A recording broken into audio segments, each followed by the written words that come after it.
Okay, got a package yesterday from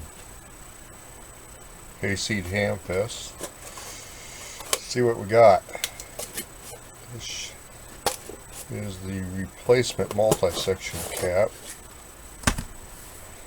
Normally I just restuff it, but this particular unit, I'll find it here, and oh, there it is, had this on it, which is only a two-section cap. It didn't fit in there right, didn't look right, so I went ahead and ordered this from Hayseed.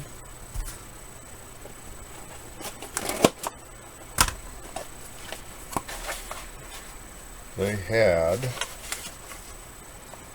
multi-section caps for the S40A and B, which were basically the same cap, and it's the same cap that the S40 had on it. So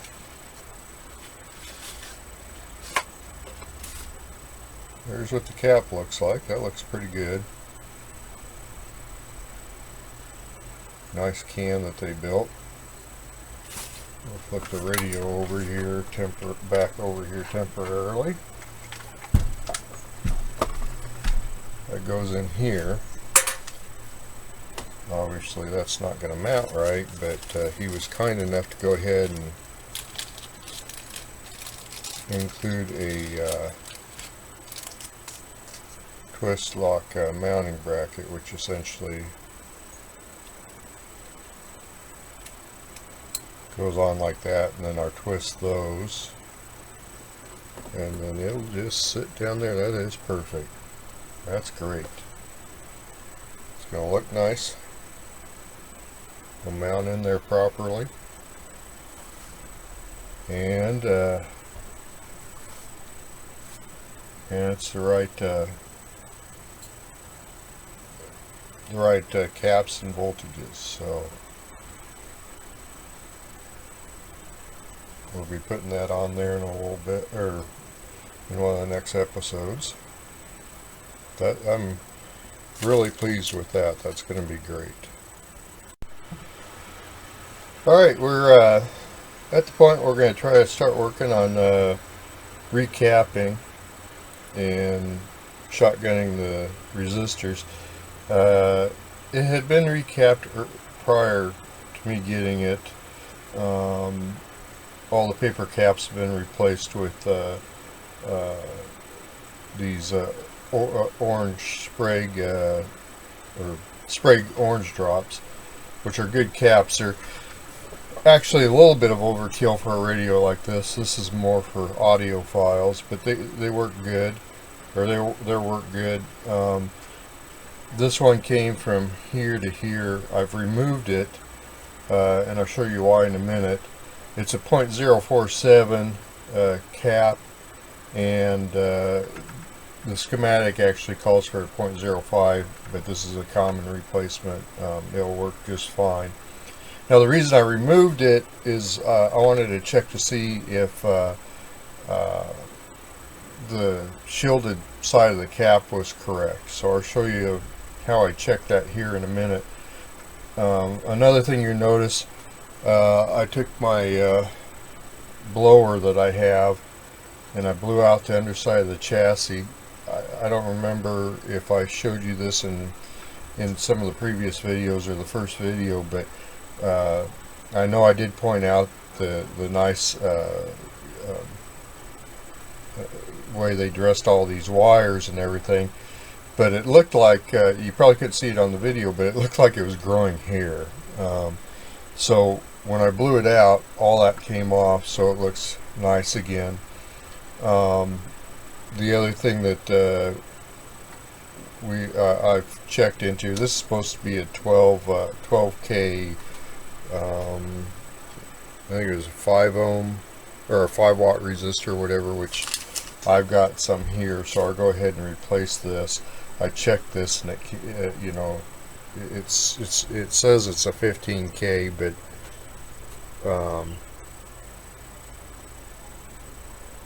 but it came out to, it's like 3.4 or something like that, so we'll replace that.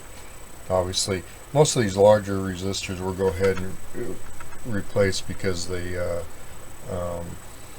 since they're carrying more of a load and everything, they usually go bad. I'll go through and check these and replace whatever I need to replace. But on to this part, I'm going to try something that I haven't tried before, and hopefully we can make it work. We're going to go ahead and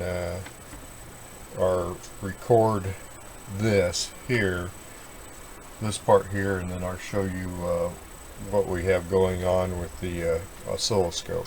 I'm using a digital oscilloscope anymore. It's a hand tech that I got from Circuit Specialists, and let me do it again. It's a hand tech that I got from Circuit Specialists. So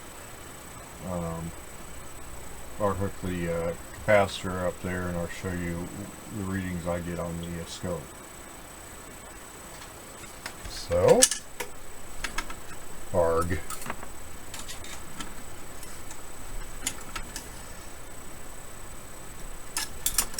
Wasn't too smart there. So what we're looking for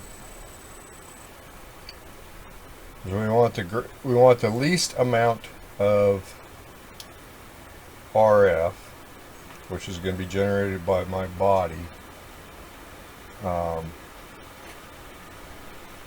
when I touch it.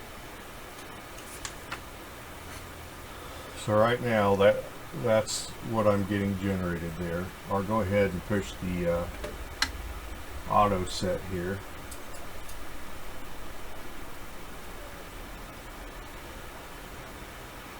So there's what we got there. Actually, I'm going to set it down here for a second.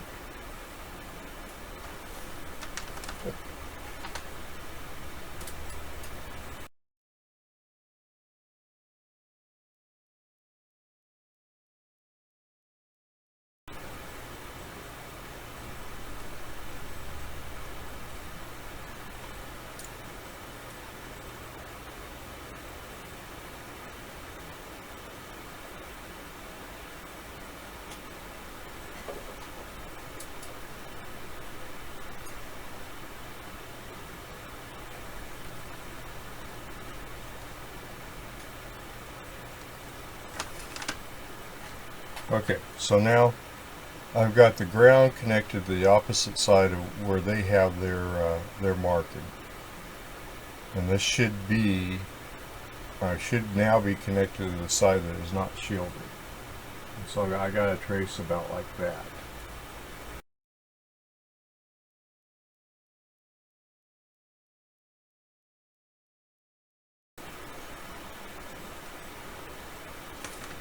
You can see that the trace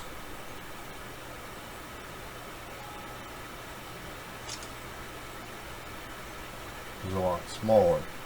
So that tells me that it's actually marked correctly here.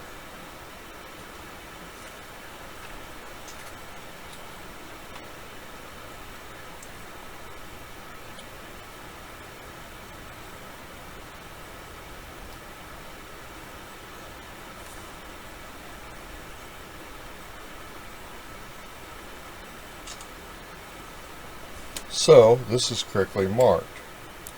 So what I do is I put this one back in. Now the shielded side goes to the ground, so it'll go like this, which is the way it was, or put it back in there. Now I'll go ahead and put some heat shrink tubing on there, and I'll check a few more of these, like this one here, and this one here.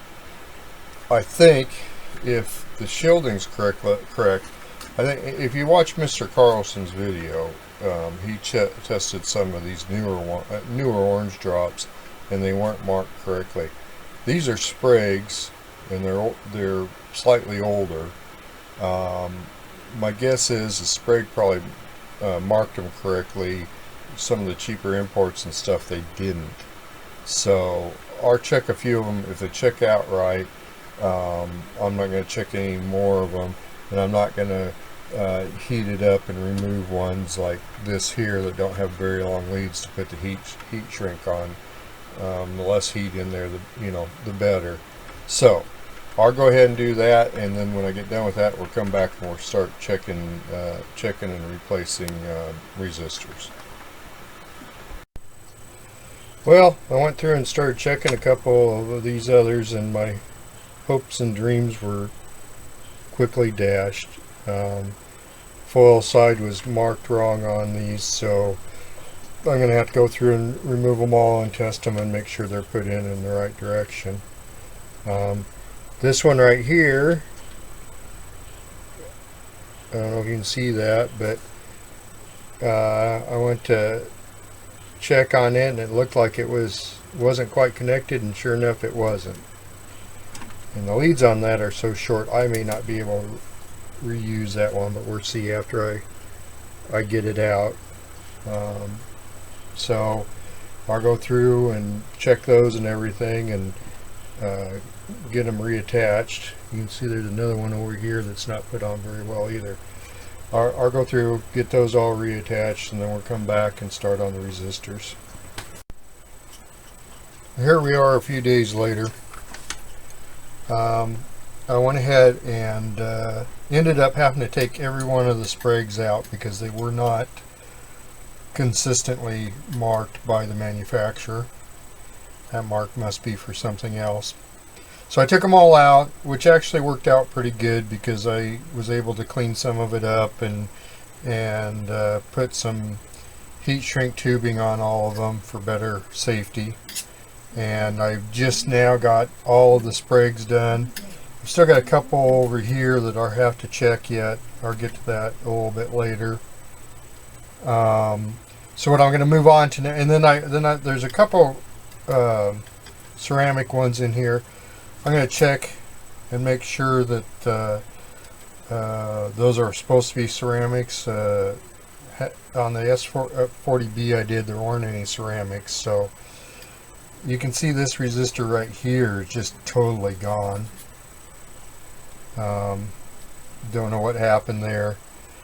What I've decided to go ahead and do, since we went this far, I'm going to shotgun all of the carbon resistors for sure in this unit. I don't want to get it back to Arthur and have it work for a couple years and then have one of these resistors go out of tolerance. These resistors aren't the best looking, in the best looking shape. They're, some of them are probably okay, but I'm just not going to go ahead. As far as we went into this, I'm not going to take any chances on that. So the next thing I'm going to do is go through and start shotgunning all these carbon resistors. And then when I get done with that, I'll check on these 4 caps. This one and this one gets replaced. This one is actually in the multi-section one, so that'll get out of there. And so we'll go ahead and do that. Hopefully the next time you see it, the rest of these resistors are done. I usually don't mess with the Michael ones unless I have a problem. They're fairly stable most of the time, but some of them do go out. So let me continue on with resistors, and hopefully we'll wrap this up real quick and then start putting everything back. And then in the next video we'll start putting everything back on the top of it, and we can see if we can get any sound out of it. I'm in the process of replacing the 1/2 watt resistors here. You can see I've replaced these resistors in here. But I came across a curious situation. I'm not sure if you're going to be able to see this on camera, but there's a 10 ohm resistor here, and it connects up to one of the lugs on this wafer switch. It comes up here and then it connects into this capacitor here. It appears like it was connected there, came up here, connected to the capacitor. It's just looped together there, and then it loops back and connects back into that back to that lug. Now I'm not an electrical engineer, but I do know that electricity will take the path of least resistance. So by doing it that way, there's no reason to have that 10 ohm resistor there anyway. And when I check the schematic over here, it shows that it comes out off of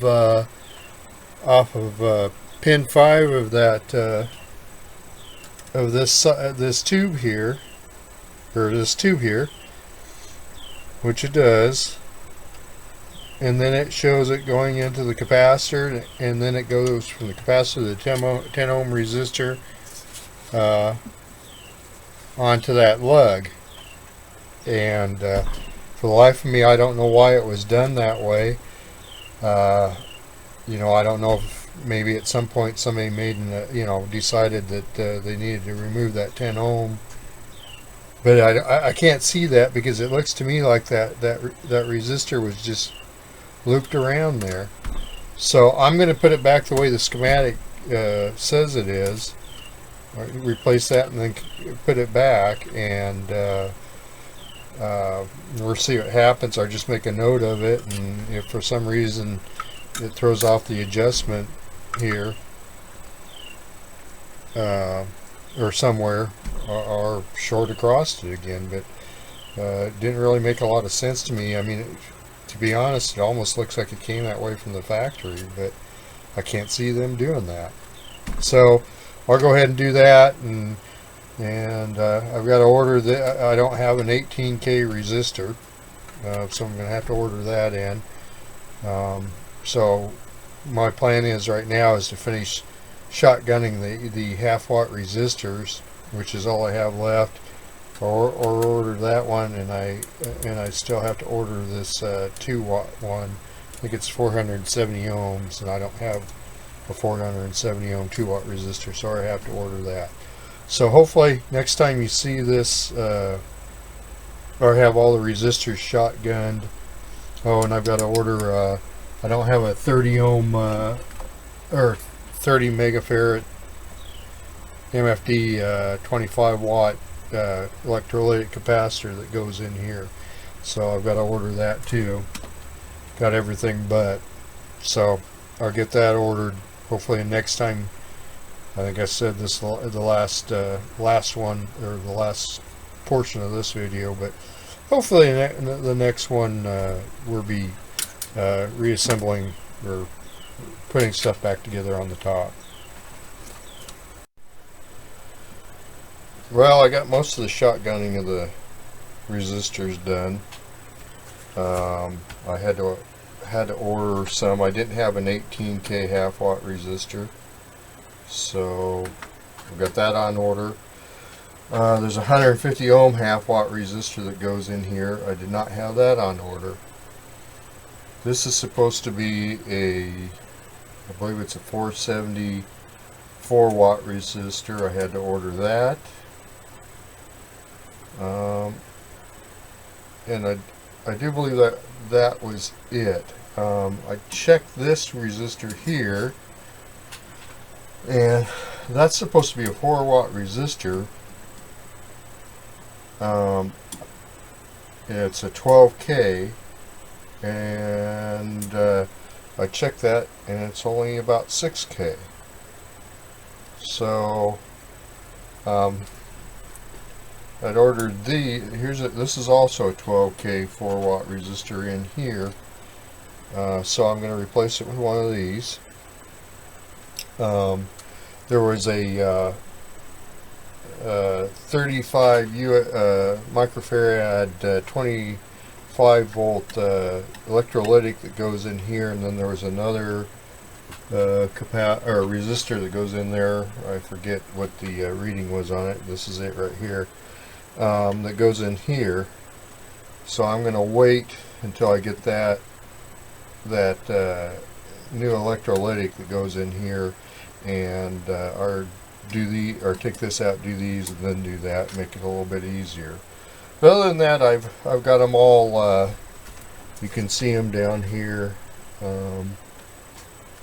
I've got them all replaced. Yeah, this was an oddball one that ended up getting replaced with that one right there. As soon as I get the rest in, I'll go ahead and finish shotgunning on that. First thing I have to put back in is the transformer and get that, the power transformer and get that wired up. I still have to do that. There was a ceramic capacitor in here. This one right here. It doesn't call for a ceramic capacitor in that location. It probably works fine. I went ahead and replaced it with an orange Sprague, so it looks a little bit closer to usual, or matches these orange Spragues a little bit. I've also got a ceramic one here. I'm still trying to figure out exactly whether that should be ceramic or not, or check on that, get that replaced. So that's where we are now. I'm going to end this video here. Next time we see this unit, I'll be working on putting everything back on the top. We'll be real close to firing it up and checking out its operation. So for now, this is WD0 DXD signing off.